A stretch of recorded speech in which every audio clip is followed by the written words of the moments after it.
साहब जी ये लो ना। अरे शेट अरे बहुत डिस्काउंट प्राइस में एकदम आधे दाम पे दे रहा हूँ साहब। नहीं चाहिए। अरे आप देखो तो सही। अरे बहुत अच्छा क्वालिटी। अरे भाई एक बार बोला ना नहीं चाहिए। क्वालिटी देखो क्वालिटी। ओ मैडम जी देखो ना। मैडम जी लो ना, अच्छी क्वालिटी का है मैडम जी, एकदम अच्छा क्वालिटी का है मैडम जी। अरे क्यों परेशान कर रहे हो, एक बार बोल दिया ना नहीं चाहिए। ओ भाई वो देखो ना, मैडम को कुछ हुआ है? कुछ नहीं हुआ उसे। अरे सो वो रही है वो। गर्दन से खून आ रहा है। क्या? हाँ मैडम के गर्दन से खून आ रहा है साहब। सुची वो देखो सुची वो देखो सुची।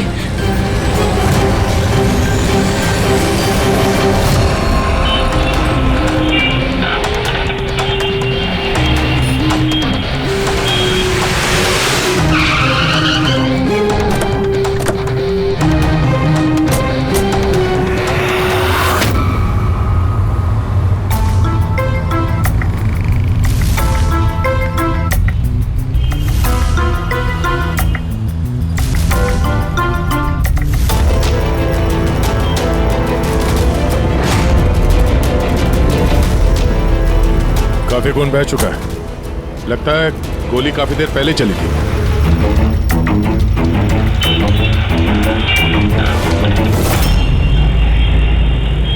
ये सब कैसे हुआ मिस्टर आशुतोष? अच्छा, और इनका नाम क्या है? ये मेरी बीवी, मेरी वाइफ सुची। मेरा मतलब है मेरी एक्स वाइफ सुची। Ex wife? ये सब कैसे हुआ? पता नहीं सर, मुझे कुछ पता नहीं चला सर। कुछ मालूम नहीं? तुम्हारी एक्स वाइफ तुम्हारे बगल वाली सीट पे बैठी थी, उस पे गोली चली और तुम्हें कुछ मालूम नहीं? कैसे हो सकता है? मेरा आशु कभी झूठ नहीं बोलता। अगर वो कह रहा है कि उसे पता नहीं चला तो आई एम श्योर उसे पता नहीं चला होगा। आप? जी मैं मेहिका, इनकी प्रेजेंट वाइफ। मिस्टर आशुतोष, जब सुची को गोली लगी और पिछली सीट का शीशा टूटा तो आवाज तो आई होगी, और आप कह रहे हैं आपको कुछ मालूम नहीं पड़ा? कैसे? दरअसल गाड़ी में म्यूजिक तेज चल रहा था और सुची सो रही थी सर, मुझे कुछ पता नहीं चला। वो बंदा कुछ सामान बेचने आया, उसने जब मुझे बताया तब मुझे पता चला कि सुची। गाड़ी में म्यूजिक चल रहा था और सूची सो रही थी। कमाल है, अक्सर लोगों की नींद जरा से आहट से खुल जाती है और इतने लाउड म्यूजिक में सूची सो रही थी। सर आपकी बात से पता चल रहा है कि आप मुझ पर शक कर रहे हैं। सर मैं ऐसा क्यों करूंगा? सुची और मेरा डिवोर्स जरूर हुआ था, लेकिन हम बहुत अच्छे दोस्त थे, हमारे अच्छे ताल्लुकात थे। आप दिनेश से पूछ लीजिए प्लीज। दिनेश? सर मैं सुची का भाई। आशुतोष सही कह रहे हैं सर, तलाक के बाद भी आशुतोष और सुची में बहुत अच्छे ताल्लुकात थे, कभी कोई मनमुटाव नहीं था। अच्छा, तो आप लोग जा कहाँ रहे थे? हमारी बेटी रूही की बोर्डिंग स्कूल से लौट रहे थे। तो ये सुची कार में बैठते ही सो गई या बाद में? सर दरअसल हमारे बीच में बहस हो रही थी। आशुतोष, रूही का स्कूल बहुत अच्छा है, हमें उसे उस स्कूल से नहीं निकालना चाहिए। सूची, ये स्कूल बहुत ही महंगा है, मैं इसकी फीस अफोर्ड नहीं कर सकता हूँ। लेकिन मैं कर सकती हूँ, और मैं अपनी बेटी की एजुकेशन में कोई कॉम्प्रोमाइज नहीं करने सूची, वाली। मैं तुमसे पैसे नहीं ले सकता। क्यों? ओह, तुम्हारा मेल ईगो आगे आ जाता है ना कि मैं तुमसे ज्यादा कमाती हूँ। जानते हो हमारे डिवोर्स की भी यही वजह थी। एक औरत एक आदमी से ज्यादा कामयाब कैसे हो रिश्तों में सकती होनी है? चाहिए, पति पत्नी में नहीं। मुझे तुमसे कोई बहस नहीं करनी है और ना ही इस बारे में कोई और बात करनी है। रूही इसी स्कूल में रहेगी। उसके बाद हमारे बीच में कोई बात नहीं हुई, मुझे लगा कि वो सो गई है। अच्छा, ये जब झगड़ा हो रहा था तो गाड़ी कहाँ पे थी, किस इलाके में? सर लिंक रोड के सिग्नल पे, केपी थिएटर के पास। और फिर उसके बाद कौन सा रास्ता लिया आप लोगों ने? सर वहां से फिर मैंने लेफ्ट लिया पानी फ्लाईओवर की तरफ और सीधा यहाँ पे आ गए? जी सर। यानी करीब 2 किलोमीटर तक ये गाड़ी चली, तो इस 2 किलोमीटर के बीच में ही कहीं पे गोली चली है सूची? पंकज, एक काम करो, केपी थिएटर से लेके यहाँ से इधर 2 किलोमीटर दूर तक चेक कर लो, कहीं पे कोई सबूत वगैरह मिलता है क्या? मतलब कांच वगैरह का टुकड़ा टूटा होगा, वो देख लेना, और पैदल जाना। 2 किलोमीटर सर? पैदल चलो। गोली बड़ी अजीब एंगल से लगी है, ये नीचे है, गोली ऊपर से नीचे की तरफ आई है। मतलब गोली चलाने वाले को हाथ ऊपर करना पड़ा होगा फायर करते समय। खुली सड़क पे किसी ने गोली मारी है और किसी ने देखा नहीं। हो सकता है खूनी थोड़ा दूर हो, फिर भी मुश्किल है निशाना लगाना। ये चलती गाड़ी पे और वो भी तब जब खूनी किसी गाड़ी पे हो या बाइक पे। ऐसे निशाना लगाना इतना आसान नहीं है।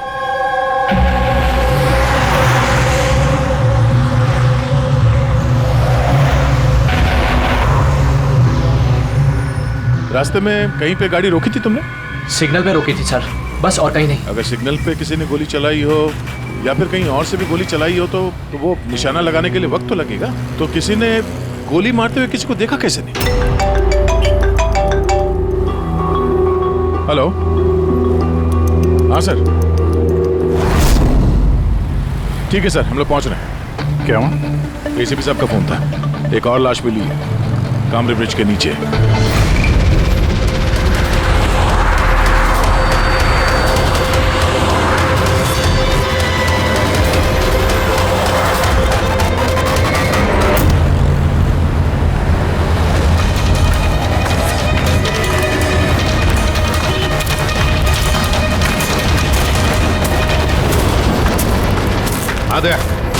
सर, आपको पता कैसे चला इस लाश का? लोकल पुलिस को आसपास के लोगों ने कंप्लेंट दी थी। 2 घंटे पहले लाश मिली है। सिर के पीछे घाव है और पीठ पर भी गोली का निशान। सर, एक बात समझ में नहीं आ रही है, इसे किसी ने यहाँ पे मारा या कहीं और मार के यहाँ पे फेंका है? देखते हैं फ्रेडी। सर, रोड पर एक लवारिस बाइक भी मिली। मुझे लगता है इसी आदमी की वो बाइक।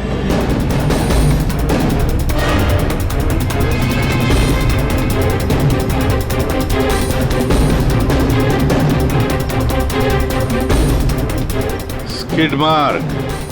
सर, ऐसा लगता है ये आदमी बाइक पे जा रहा होगा, किसी ने पीछे से गोली मार दी, डिसबैलेंस हो गया, गाड़ी बाइक स्किड होके किसी चीज से यहाँ पे टकराई होगी और उसकी बॉडी यहाँ नीचे गिर गई। सर पे चोट उसी वक्त लग गया होगा।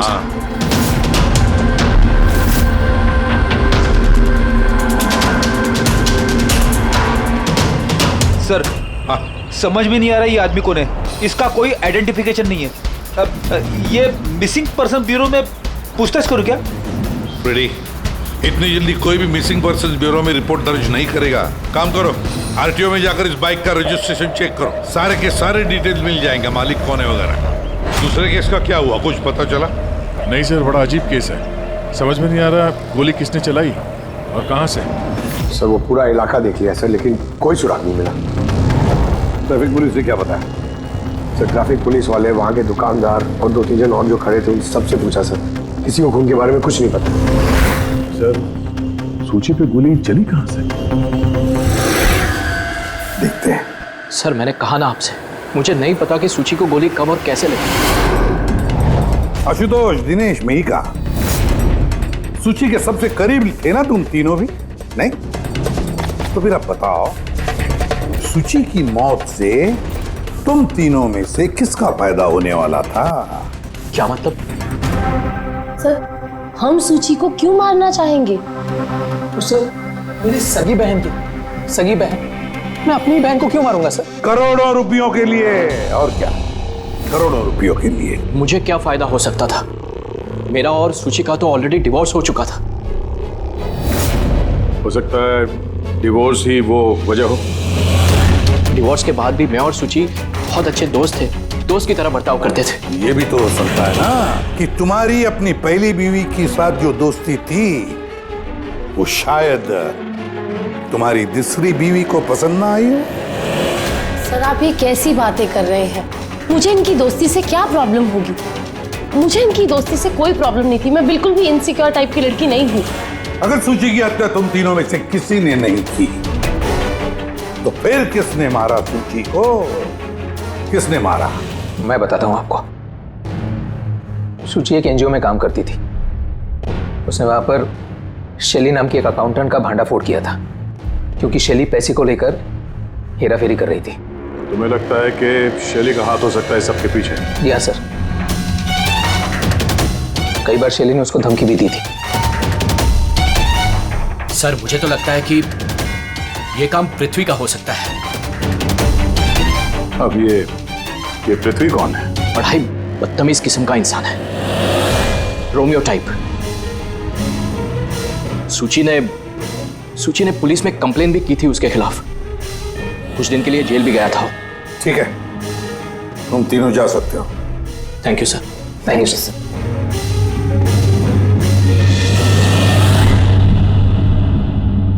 सर, ये तीनों गड़बड़ लग रहे हैं। इन तीनों पर कड़ी नजर रखो। दया, शैली और पृथ्वी दोनों को ब्यूरो बुला लेते हैं। सर, आरटीओ से बाइक के मालिक का पता चल गया। सर, पृथ्वी और शैली का फोन अनरीचेबल आ रहा है, तो मैंने फ्रेडी से कहा है उनकी मोबाइल फोन को ट्रेस करने के लिए। ये तो हमारा डिलीवरी बॉय विवेक है। सर, हमारी बाइक ज्यादातर यही चलाता था। सर, इससे किसने मार दिया? वही पता करने की कोशिश कर रहा है। अच्छा, इस विवेक की किसी के साथ कोई दुश्मनी थी क्या? नहीं सर, ये तो बहुत ही सीधा साधा शरीफ लड़का था। कब से काम कर रहा था वो यहाँ पे? पिछले 1 महीने से। राजस्थान से आया था। सर, बहुत मेहनती था। सर, ये तो यहाँ शहर में किसी को जानता भी नहीं था। ये कहाँ जा रहा था डिलीवरी करने? कहीं नहीं सर। सर, छुट्टी थी आज उसकी, इसलिए मेरी बाइक लेकर घूमने के लिए गया था।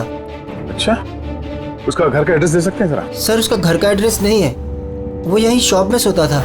उसका सामान वगैरह कुछ? सर, ये उसका एक बक्सा है। ये?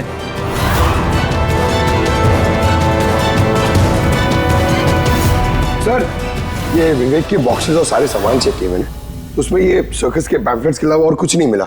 या तो उसे सर्कस बहुत ही ज्यादा पसंद होगा, या फिर अपने फ्री टाइम में ये पैम्फलेट बना के वो पैसे कमाता होगा। एक ऐसा मर्डर जिसमें सस्पेक्ट ही नहीं है। आखिर सिर्फ विवेक जैसे गरीब आदमी को मार के किसी को क्या फायदा हो सकता है? वही तो फिर ये सूची का दूसरा मर्डर, जिसमें कई लोगों पर हमें शक है, उनमें से कोई भी गाड़ी के पास जाकर के गोली चला सकता था सूची पर? नहीं बस, आई एम सॉरी बट मैं तुम्हारी बात से सहमत नहीं। कौन सी बात से? यही कि किसी ने इसे पास से गोली मारी। क्या मतलब? मतलब ये यार, ये तो राइफल की गोली है। हाँ सर, और ये गोली सूची के गले पर यहाँ इस तरह फंसी हुई थी। गोली राइफल से चली है तो काफी दूर से चली होगी। हाँ बिल्कुल, दूर से भी और बहुत ऊंचाई से भी। हाँ, मैं बताता हूँ। ये देखो बॉस, 50 डिग्री एंगल से सूची को गोली लगी है। गोली यहाँ से आई, उसने कार की खिड़की का शीशा तोड़ा और उसकी गर्दन में आकर के लगी। ये गोली जिस एंगल से आई है सर, कितनी दूर से चली होगी गोली सर? लगभग 70 फीट की ऊंचाई से। किसी बिल्डिंग से गोली चलाई है, स्नाइपर तैयार बैठा था बिल्डिंग के ऊपर गोली चलाने के लिए। काम करो, जरा इस एरिया का मैप निकालो। तो गोली गाड़ी के बाई तरफ से आई थी, और बाई तरफ तकरीबन बहुत सारे ये बिल्डिंग्स और हाई राइज टावर्स है सर। तो जिस जगह पे उन दोनों का झगड़ा हुआ, वहां से लेके सूची की लाश जहां पे मिली, उसके बीच में तकरीबन 15 से 20 टावर्स है। इन्हीं में से किसी एक बिल्डिंग से गोली चली होगी।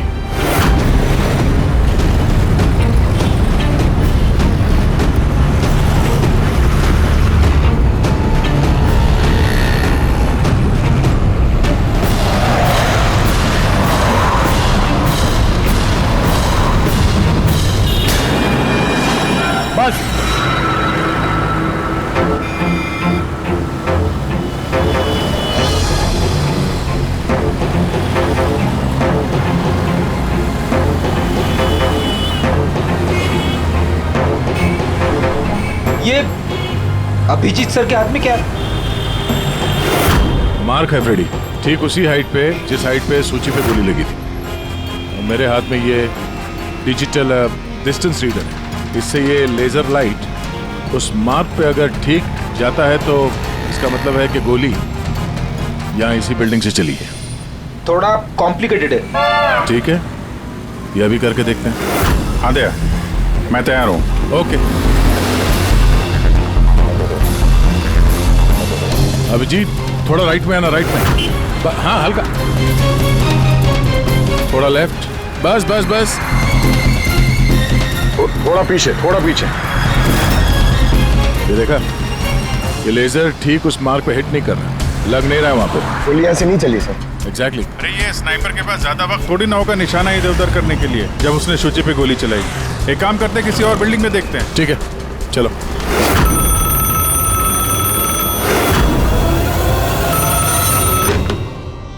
हेलो।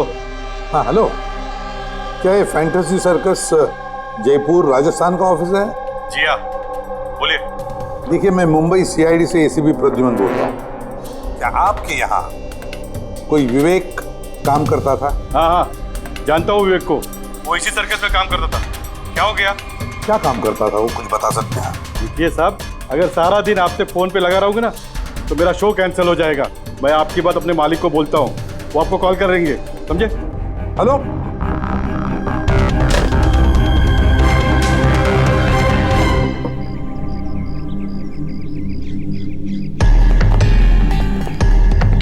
कमाल है सर, बिल्डिंग में वॉचमैन ही नहीं था। लगता है गोली यहीं से चली होगी। देखते हैं।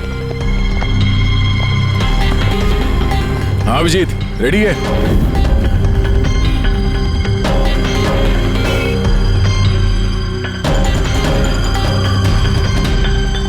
नहीं अभिजीत, यहां से निशाना कुछ ठीक से लग नहीं रहा। थोड़ा राइट में आना, राइट में, और थोड़ा। हाँ परफेक्ट परफेक्ट, यहां पे लग गया निशाना। इसका मतलब शुचि यहाँ पे थी जब उसको गोली लगी। पंकज, फ्रेडी, जरा देखो आसपास, उस स्नाइपर ने कोई सुराग छोड़ा है क्या? लेकिन यार दया, यहाँ पे कोई स्पीड ब्रेकर तो है नहीं। ऐसा कौन सा स्नाइपर था जो वहाँ बिल्डिंग पे बैठ के इतनी तेज चलती हुई गाड़ी पे ऐसा निशाना लगाए जो शुचि की गर्दन पे जाके लगे? हाँ ये बात तो है। आशुतोष, जब तुम्हारी गाड़ी ये यहाँ पर थी जी, तभी किसी वजह से तुम्हारी गाड़ी को स्लो करना पड़ा हो या फिर रोकना पड़ा हो, कुछ याद है? हाँ सर, मैं जब ड्राइव कर रहा था तो गाड़ी के आगे एक भिखारी आया था। मुझे ब्रेक मारनी पड़ी थी। भिखारी? हाँ क्या हुआ? इस तरफ कुछ भी नहीं है। कुछ भी नहीं? वहां भी कुछ नहीं है सर। ये भिखारी दिखने में कैसा था? सर, उसके एक हाथ में बैसाखी थी, लाल रंग का पोटला, गले में गमछा और शायद आधा गंजा था। अभिजीत, इस फ्लाईओवर के नीचे बहुत भिखारी बैठे हुए होते हैं, उन्हीं में से कोई एक होगा। मैंने सुना जो आशुतोष ने बताया भिखारी के बारे में। मैं यहाँ नीचे जाके देखता हूँ। कौन हो तुम लोग? इससे पूछ के यहाँ पे आए? तुम यहाँ के वॉचमैन हो, ड्यूटी पे क्यों नहीं थे? मेरी मर्जी। और तुम कौन होते हो मुझे ड्यूटी सिखाने वाले? सीआईडी। सीआईडी? जाते हो, तुम्हारे वजह से यहाँ पे एक औरत का खून हो गया। मेरी वजह से खून? किसी ने यहाँ छत से नीचे एक औरत पे गोली मारी, क्या जानते हो उसके बारे में?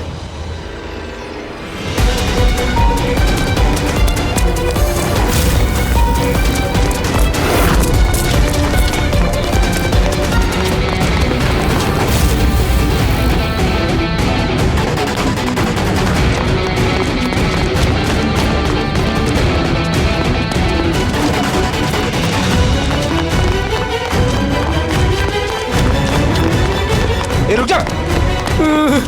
सब मैंने कुछ नहीं किया, सब मैंने कुछ नहीं किया, सब मुझे छोड़ दो। कुछ नहीं किया तो भागा क्यों? मैं डर गया था सब। What? क्यों डर गया था? क्या जानता है इस खून के बारे में? साहब, मैंने पैसे लिए थे, लेकिन उसने ये नहीं बताया था कि वो किसी का खून करने वाला है। साहब, कौन था वो आदमी? पहले कभी देखा नहीं साहब। उसने बोला कि वो बिल्डिंग के छत पे अपनी गर्लफ्रेंड को प्रपोज करने वाला है। साहब, उसने 2 घंटे को 15,000 रुपए दिए थे साहब। मैंने तो इतने 1 महीने में भी नहीं कमाए साहब। उसने हेलमेट पहन रखा था और चश्मा लगाया हुआ था।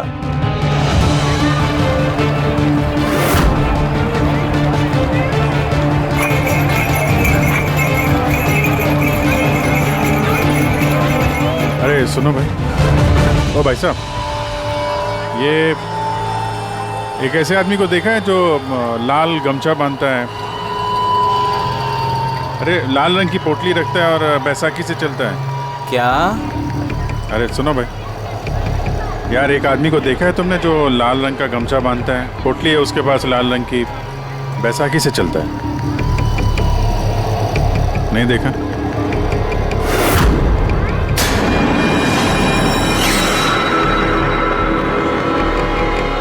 अरे सुनना जरा, अरे सुनो भाई, बात करनी है यार। अरे ए, क्या कर रहा है भाई? अरे रुको यार,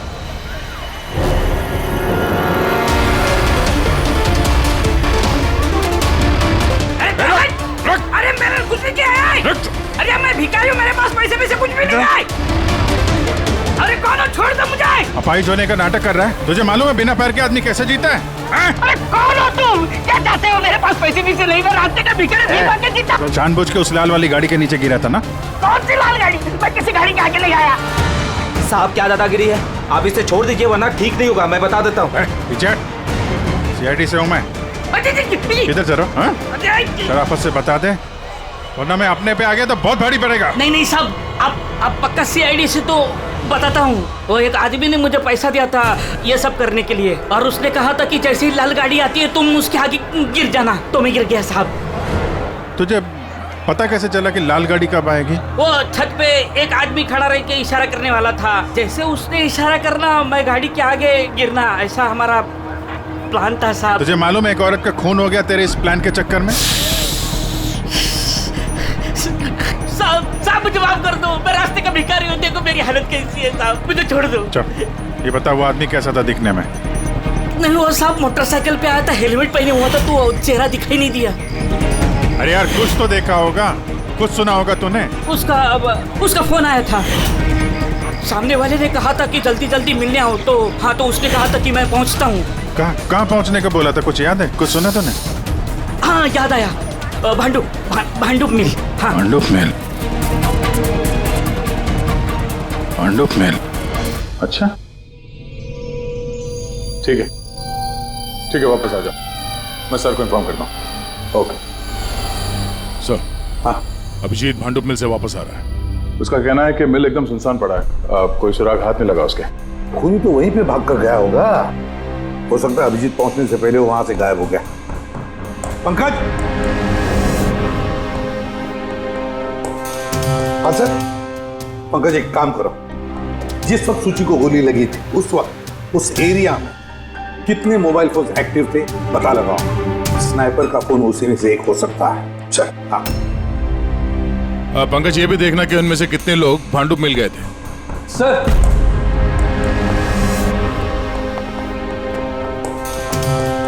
सर ये शैली है, NGO अकाउंटेंट। सूची एक NGO में काम करती थी, उसने वहां पर शैली नाम की एक अकाउंटेंट का भांडाफोड़ किया था। और ये पृथ्वी है जिनके खिलाफ सूची ने रिपोर्ट लिखवाई थी। सूची ने पुलिस में कंप्लेन भी की थी उसके खिलाफ, कुछ दिन के लिए जेल भी गया था। आपने सोच भी कैसे लिया कि सूची के खून में मेरा हाथ हो सकता है? हाँ सर, मैंने भी ऐसा कुछ नहीं किया, मैंने किसी का मर्डर नहीं किया सर। शैली तुम्हारी नौकरी चली गई थी सूची के वजह से, और उसके बाद से तुम्हें अभी तक कोई नौकरी मिली नहीं। उधार के पैसे ले लेके घर का खर्चा चला रही हो तुम। हाँ? और पृथ्वी, एक हफ्ते तक तुम्हें जेल में रहना पड़ा, अपने मोहल्ले में काफी बदनामी हुई तुम्हारी। क्यों? तो क्या हुआ? अगर मुझे बदनामी का इतना डर होता तो मैं अपना घर बदल लेता, मर्डर थोड़ी ना करूंगा मैं किसी का। एंड सर ऐसा नहीं है कि मुझे कोई जॉब नहीं मिल रही है, इट्स जस्ट लाइक कि मुझे मेरे लायक कोई जॉब नहीं मिल रही है, इस वजह से मैं कहीं ज्वाइन नहीं कर रही हूँ। आपको आशुतोष और उसकी नई पत्नी मिहिका से पूछताछ करनी चाहिए। वो आपस में खुश नहीं है लेकिन दिखावा करते। आशुतोष तो सूची के पास वापस जाना चाहता था, शायद मिहिका ने इसीलिए। एंड सर सूची की ना उसके भाई दिनेश से भी नहीं बनती थी, हमेशा ना फोन पे उससे झगड़ती ही रहती थी। अच्छा, और किस बात को लेके होता था ये झगड़ा इन दोनों भाई बहन के बीच? एक्चुअली सर दिनेश ने आशुतोष को धमकी दी थी कि सूची से दूर रहे, शायद सूची को यही अच्छा नहीं लगा होगा। इन एक बार सूची ने मुझे ये भी बताया था कि मिहिका जलती है उसकी और आशुतोष की दोस्ती से। 100% इन्हीं में से किसी एक ने उसका मर्डर किया। हाँ सर। अच्छा ठीक है, जा सकते हो तुम दोनों, लेकिन एक बात अच्छी तरह से याद रखना, जब तक इन्वेस्टिगेशन पूरा नहीं होता ये शहर छोड़कर तुम कहीं नहीं जाओगे। इस केस में किसी की बातों का भरोसा नहीं हो रहा सर, ऐसा लगता है कि सब के सब झूठ ही बोल रहे हैं। हाँ, पर यार जो भी है उसने बड़ी लंबी प्लानिंग की है। पहले भिखारी को पैसे दिए, फिर वॉचमैन को हायर किया, फिर स्नाइपर को हायर किया, और सही वक्त मिलते ही सूची को उड़ा दिया। सर। हाँ सर, जिस वक्त सूची को गोली चली थी सर, उस वक्त ब्रिज के आसपास 2000 लोगों के मोबाइल एक्टिव थे। तो उसमें से कौन सा मोबाइल फोन भांडुप मिल की तरफ गया, देखा? एक फोन गया था सर उस तरफ, लेकिन वो प्राइवेट नंबर है तो वो ट्रैक नहीं हो पाया। और क्या बता सकते हो इस नंबर के बारे में? यही सर कि वो मिल तक गया लेकिन रुका नहीं, वो सीधे चला गया कामरी ब्रिज की तरफ और फिर वहां से सिग्नल चला गया सर। कामरी ब्रिज? विवेक की लाश भी तो हमें उसी ब्रिज पर ही मिली थी। ये कोई कॉन्सिडेंस तो नहीं हो सकता? राजस्थान में फोन कर दे विवेक के गांव, पुलिस वालों को क्या इंफॉर्मेशन मिले उसके बारे में देखते हैं। ये विवेक भी तो खूनी हो सकता है। किसी ने विवेक का खून कर दिया? एक खूनी का खून? कुछ भी हो सकता है फ्रेडी, इस केस में कुछ भी हो सकता है।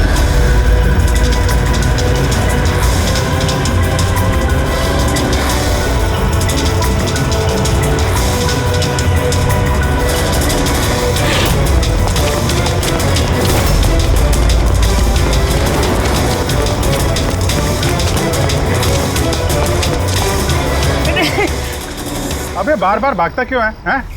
अरे हाँ, बार बार मेरे पीछे पड़ते हो, क्यों पड़ते हो मेरे पीछे? बात करनी है तेरे से। मुझे नहीं बात करनी है। तो बहुत हुआ साहब, आप हम लोगों को इस तरह परेशान नहीं कर सकते। कोई परेशान नहीं कर रहा, हम अपना काम कर रहे हैं, जाओ। हमको कुछ नहीं सुनना है, जाइए यहाँ से। अरे एक आदमी का खून हो गया, समझ में नहीं आता? हाँ तो क्या हम लोगों ने खून किया है? हाँ, हम लोग गरीब लोग हैं, भीख मांग के खाते हैं, तो उसका मतलब हम पे इल्जाम डाल देंगे आप लोग? हाँ देखो ना।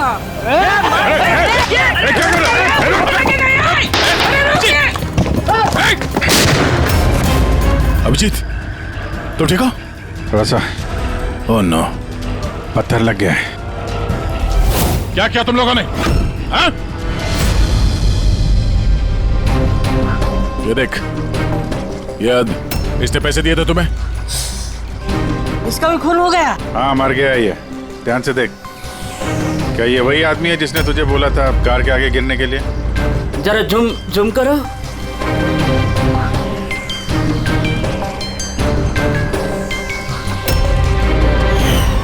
ऐसी घड़ी उसने भी पहनी थी। शायद जिसने पैसे दिए होंगे इस आदमी को, उसी ने सबूत मिटाने के लिए इसे भी मार दिया। हाँ पंकज। हाँ अच्छा, ओह ठीक है ठीक है, okay okay thank you. Pankaj का फोन था, बता रहा था कि विवेक राजस्थान में किसी सर्कस में काम कर रहा था, निशानेबाज था। 1 महीने पहले उसने सर्कस की नौकरी छोड़ दी। कह रहा था कि मुंबई में कोई अच्छी नौकरी लगी है उसे, और हाँ जाते जाते वहां से वो राइफल वो भी चुरा के ले गया। राइफल चुरा के आया था? सुची की सुपारी लेकर आया होगा यहाँ पे, और ये दुकान पे इसलिए काम कर रहा था ताकि किसी को शक ना हो। हाँ, और इस पूरे जुर्म का जो मास्टरमाइंड है वो राजस्थान तो गया होगा इस विवेक को सुपारी देने के लिए। है कौन ये मास्टरमाइंड जो आंखों के सामने रहकर भी नजर नहीं आ रहा है?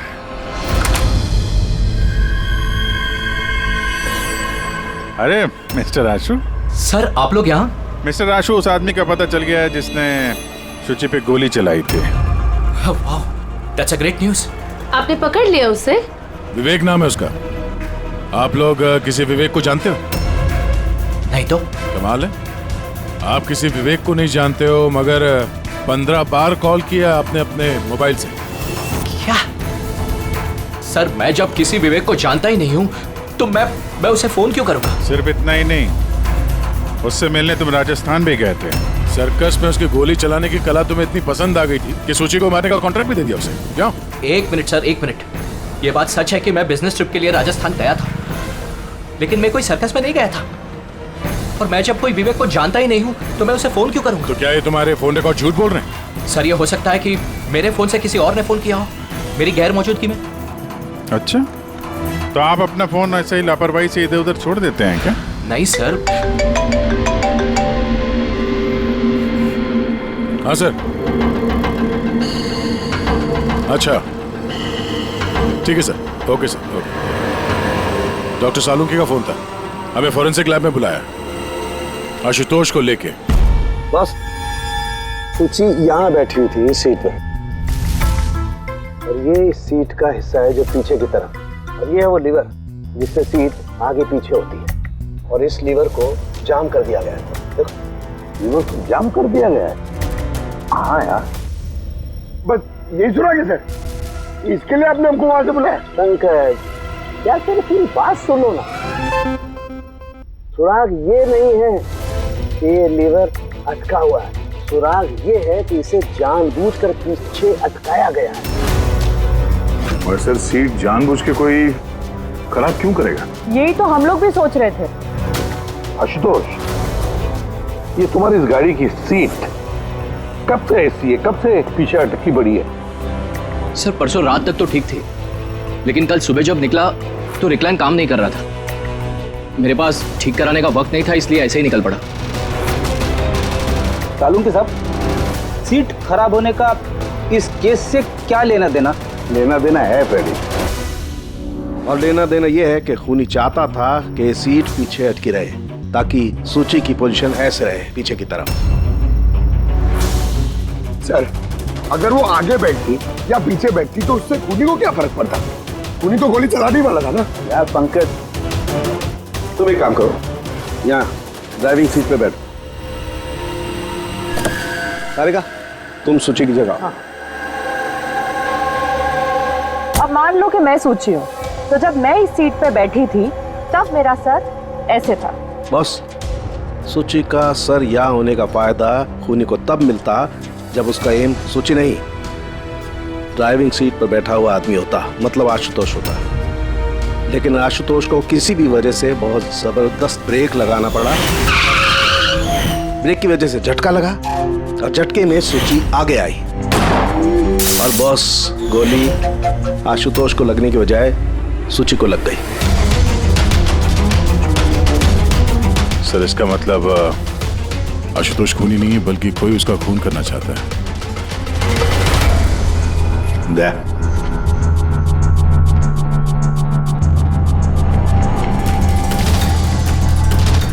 आशुतोष जी सर। सर, एक बात बताओ,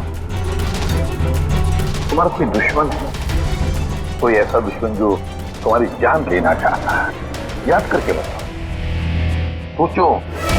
नहीं सर, मेरी किसी से कोई दुश्मनी नहीं है। नहीं कैसे आशुतोष, कोई तो होना चाहिए जिसने उतनी प्लानिंग की है तुम्हारी जान लेने की, सीट को भी जाम कर दिया। नहीं सर, ये हो ही नहीं सकता, क्योंकि ये गाड़ी की एक ही चाबी है और वो चाबी हमेशा मेरे पास ही रहती है। मुझे तो खुद समझ में नहीं आता सर कि ये सब क्या हो रहा है। कोई बात नहीं आशुतोष, वो जो कोई भी है हम पता करने की कोशिश करेंगे कि कौन है वो जो तुम्हें मारना चाहता है। ठीक है, चलो चलते हैं, आ जाओ। जी सर। सर, हमने आशुतोष को जाने क्यों दिया? अगर खूनी ने फिर से हमला कर दिया तो? देखते रहना पंकज, अब हम आशुतोष की हर मूवमेंट को ट्रैक करेंगे, हर बात हमें सुनाई पड़ेगी। सर, वो किसे? दया ने ट्रांसमीटर बग जो लगाया है।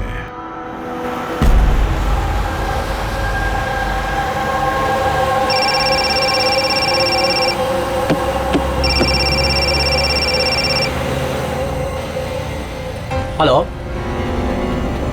हाँ बोलो। अच्छा, तो आ जाओ घर पे। वहां पर वो जगह तो बंद है ना? ठीक है, आता हूं।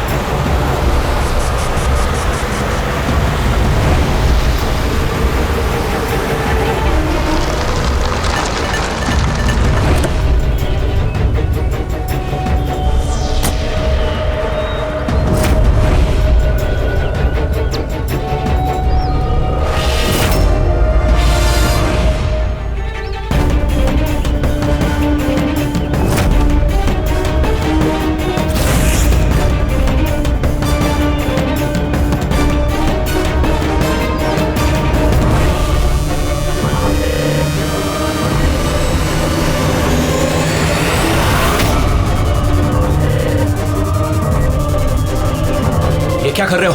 गन? माय गॉड, गोलियों की आवाज है।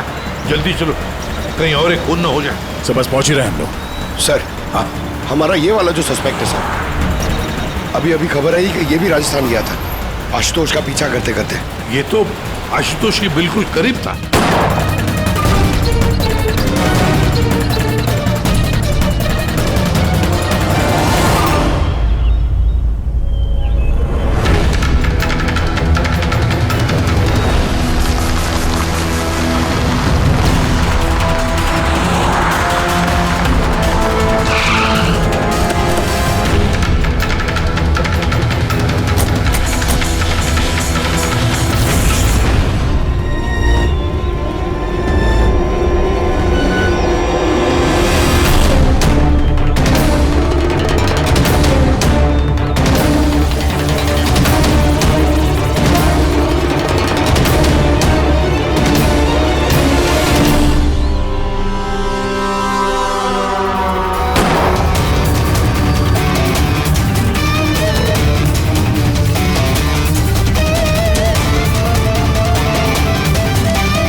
दिनेश सर, मैं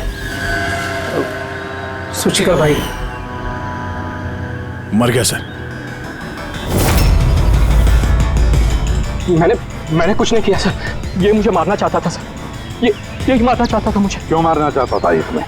सर, इसे लग रहा था कि इसकी बहन की बर्बादी का जिम्मेदार मैं हूँ। शादी के बाद सुची डिप्रेशन में चली गई थी और उसने अपने आप को मारने की भी कोशिश की, और ये सब मैं नहीं जानता था सर, बिल्कुल नहीं जानता था। जाने अनजाने में इन दोनों की मौत का जिम्मेदार मैं बना हूं तो जाने अनजाने। पंकज, इसे जरा छांव में बिठा दो। मेरी फोरेंसिक लैब भेज दो।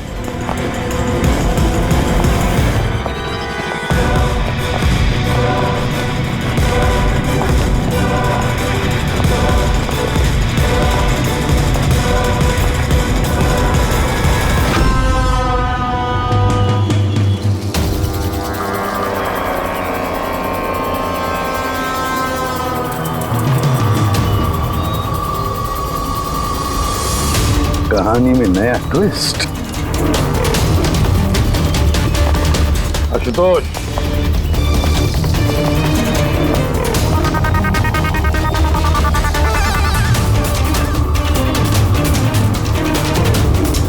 जानते हो क्या है ये? नहीं सर, मुझे नहीं पता। नहीं पता? अभी जान जाओगे। पंकज, तलाशी लो इनकी। मगर क्यों?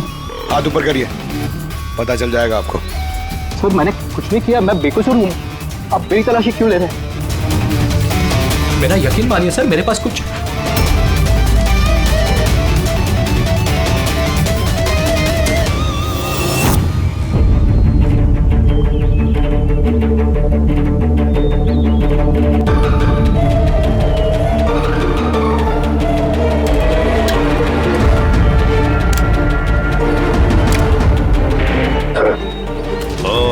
Rubber bullets. मुझे नहीं पता सर, इससे क्या साबित होता है? क्या साबित होता है? हा? तुमने इस गन से दिनेश का खून किया, असली बुलेट से। हा? तो फिर ये गन कैसे आई तुम्हारे पास, और वो नकली रबर बुलेट कैसे फायर हुआ और कब?